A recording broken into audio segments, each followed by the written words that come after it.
అందరికీ నమస్కారం. Epic story లైన్స్‌కు స్వాగతం.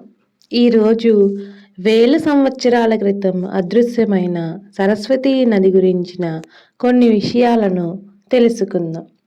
భారతదేశంలో నదులను చాలా పవిత్రంగా చూస్తాం. అయితే ఇప్పటి తరానికి సరస్వతీ నది గురించి పుస్తకాల్లో మాత్రమే తెలుసు. కానీ ఈ నదికి చాలా చరిత్ర ఉంది. భారతదేశంలోని నదుల చరిత్ర చాలా పురాతనమైనది. మన ఆర్థిక, సాంస్కృతిక చరిత్రకు దేశంలోని నదులు ముఖ్యమైన సహకారం అందిస్తున్నాయి. నేడు భారతదేశంలో అనేక నదులు ఉన్నాయి.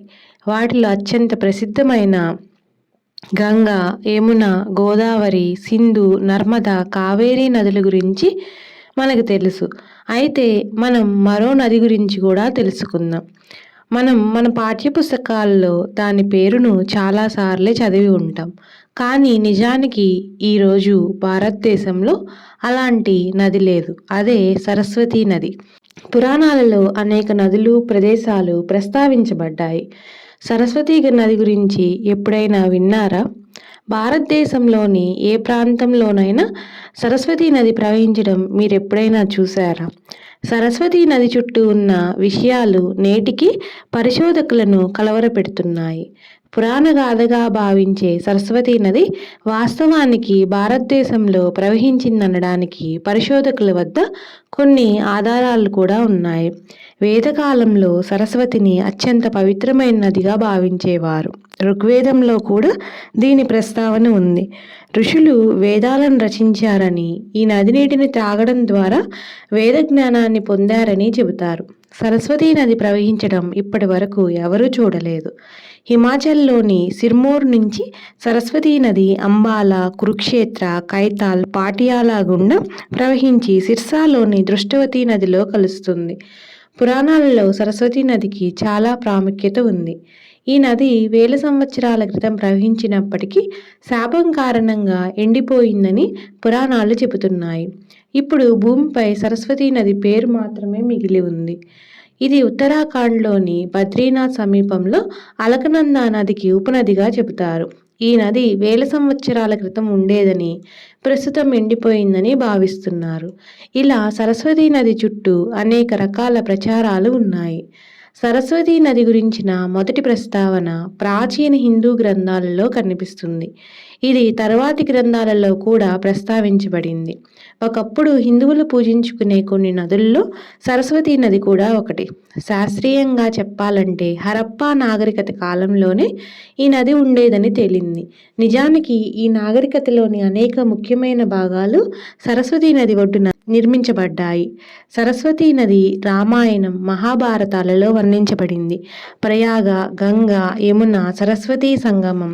సరస్వతీ నది ఇక్కడ భూమి గుండా ప్రవహిస్తుందని చెబుతారు. సరస్వతిని పురాణ నాగరికతలో అతిపెద్ద, అతి ముఖ్యమైన నదిగా పరిగణిస్తారు. ఈ నది హర్యానా, పంజాబ్, రాజస్థాన్ గుండా నేటికి భూ అంతర్భాగంలో ప్రవహిస్తుందని కొందరు అంటుంటారు. సరస్వతీ నది చాలా పెద్దది. పర్వతాలను దాటి మైదానాల గుండా వెళ్ళి అరేబియా సముద్రంలో కలిసిపోయింది. దీని వివరణ ఋగ్వేదంలో చూడవచ్చు. నేడు ప్రజలు గంగా నదిని పూజించినట్లే ఆ కాలంలోని ప్రజలు సరస్వతీ నదికి పవిత్ర నది హోదాను ఇచ్చారు. హిందూ పురాణాల ప్రకారం సరస్వతీ నది సరస్వతీదేవి రూపం. హిందువులు సరస్వతిని జ్ఞానం, సంగీతం, సృజనాత్మకతకు దేవతగా ఆరాధిస్తారు. సరస్వతీ నదికి కూడా చాలా ప్రాముఖ్యత ఉంది. మహావిష్ణువు అవతారమైన పరశురాముడు ఒక క్రూరమైన రాక్షసుడిని చంపిన పాపానికి ప్రాయశ్చిత్తం చేసుకోవడానికి సరస్వతీ నదిలో స్నానం చేశాడని కూడా చెబుతారు. ఒకసారి వేదవ్యాసుడు సరస్వతీ నది ఒడ్డున కూర్చొని మహాభారత కథను గణేశుడికి వివరిస్తున్నాడు. ఆ సమయంలో ఋషి నదిని నెమ్మదిగా ప్రవహించమని కోరాడు. కానీ సరస్వతీ నది ఋషి మాట వినలేదు. వేగంగా ప్రవహిస్తూనే ఉంది. సరస్వతీ నది ప్రవర్తనకు కోపంతో గణేశుడు సరస్వతీ నది అంతరించిపోవాలని శపించాడు. మహాభారతంలోని కొన్ని భాగాలు హర్యానాలోని సిర్సా పట్టణంలో ఎక్కడో అంతరించిపోయిన ఈ నది గురించి ప్రస్తావించాయి. పురాతన కాలంలో రాజస్థాన్ ప్రస్తుతం ఉన్న లాంటి ప్రాంతం కాదని భౌగోళిక చరిత్ర, పురావస్తు పరిశోధనలు సూచిస్తున్నాయి. రాజస్థాన్ ఒకప్పుడు సస్యశ్యామలమైన ప్రాంతం. ఇది గొప్ప నదీలోయ సంస్కృతికి ఆతిథ్యం ఇచ్చింది. మొహంజదారో, హరప్పా వంటి నాగరికతలు ఈ ప్రాంతం చుట్టూ ఉన్నాయి. అమెరికన్ శాటిలైట్ ల్యాండ్సాట్ కనుగొన్న కొన్ని చిత్రాలు భూమిపై వాస్తవానికి సరస్వతీ నది ఉనికిలో ఉండే అవకాశం గురించి పరిశోధకులు ఆలోచించేలా చేశాయి. జైసల్మేర్ ప్రాంతంలో భూగర్భంలో పెద్ద నది వంటి కాలువలు కనుగొనబడ్డాయి. ISRO geological survey of India ద్వారా రిమోట్ సెన్సింగ్ చిత్రాలు ఆరావళి శ్రేణికి పశ్చిమాన 7-8 ప్రదేశాలలో పెద్ద నది ప్రవహించే మార్గాలను గుర్తించాయి.